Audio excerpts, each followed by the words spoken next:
Assalamualaikum warahmatullahi wabarakatuh. Salam sejahtera bagi kita semua. Kembali lagi berjumpa dengan kami di NI Channel.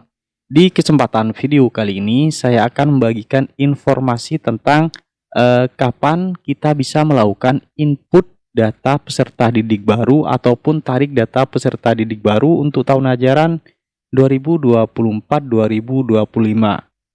Nah, di sini saya akan menjelaskannya. Namun sebelum saya lanjut seperti biasa, bagi teman-teman yang baru menemukan channel ini, jangan lupa di subscribe dan menyalakan lonceng notifikasinya, supaya nanti teman-teman tidak ketinggalan informasi terbaru dari channel ini. Oke, lanjut berikut ini. Nah, di sini sebelum kita melakukan tarik data siswa baru ataupun input data peserta didik baru di Dapodik nantinya, di sini kita tunggu sampai Dapodik yang terbaru itu rilis, yaitu Dapodik tahun ajaran baru 2024-2025. Setelah Dapodik itu rilis, baru kita bisa melakukan input atau tarik data peserta didik baru untuk masuk ke Dapodik di sekolah kita masing-masing.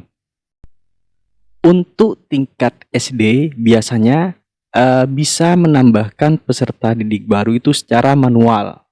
Di bagian peserta didik ini biasanya ada tombol tambah peserta didik. Itu untuk jenjang SD itu bisa. Mungkin untuk jenjang di bawahnya juga bisa mungkin. Di sini saya tidak bisa mencontohkan karena saya tidak menjadi operator untuk jenjang SD ataupun SMP. Di sini yang saya contohkan adalah untuk jenjang SMA ataupun SMK seperti itu. Jadi untuk jenjang SD itu bisa ditambahkan secara manual. Tapi saya sarankan jika siswa tersebut atau peserta didik barunya tersebut pernah terdata di Dapodik, lebih baik kita melakukan tarik data saja. Karena kalau kita melakukan input data secara manual di Dapodiknya untuk jenjang SD, sedangkan di sekolah sebelumnya misalkan jenjang TK itu sudah ada. Jadi kita lakukan tarik data saja. Karena kalau kita menambahkan secara manual nanti akan terdata siswa tersebut ganda.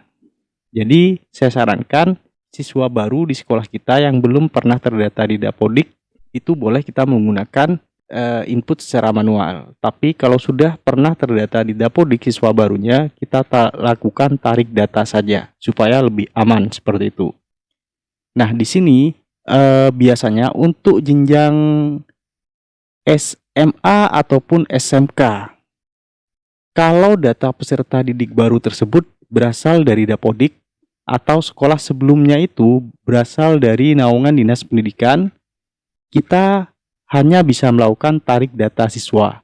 Jadi kalau di sekolah sebelumnya sama-sama menggunakan Dapodik, itu kita tinggal tarik data siswa dari jenjang sebelumnya. Misalkan untuk yang masuk SMA ataupun SMK, jenjang sebelumnya adalah SMP yang menggunakan Dapodik. Kita bisa melakukan tarik data siswanya langsung dari sekolah sebelumnya. Kalau sekolah sebelumnya adalah jenjang MTS yang tidak menggunakan aplikasi Dapodik karena di bawah naungan Depak, itu kita bisa menariknya juga datanya melalui manajemen sekolah. Nah, di sini contohnya saya masuk ke manajemen sekolah di Dapodik di sp.datadik.kemdikbud.go.id seperti ini. Kemudian teman-teman login, setelah login kita masuk ke bagian aplikasi. Kemudian kita pilih PD baru di sini.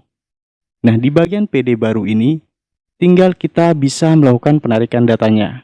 Kalau misalkan untuk jenjang SMA dan SMK mau menarik data siswa baru yaitu kelas 10, pastikan data siswa tersebut pernah sekolah di jenjang SMP ataupun MTS. Baru kita bisa melakukan penarikan datanya di manajemen sekolah atau di laman sp.datadik.kemdikbud.go.id seperti ini.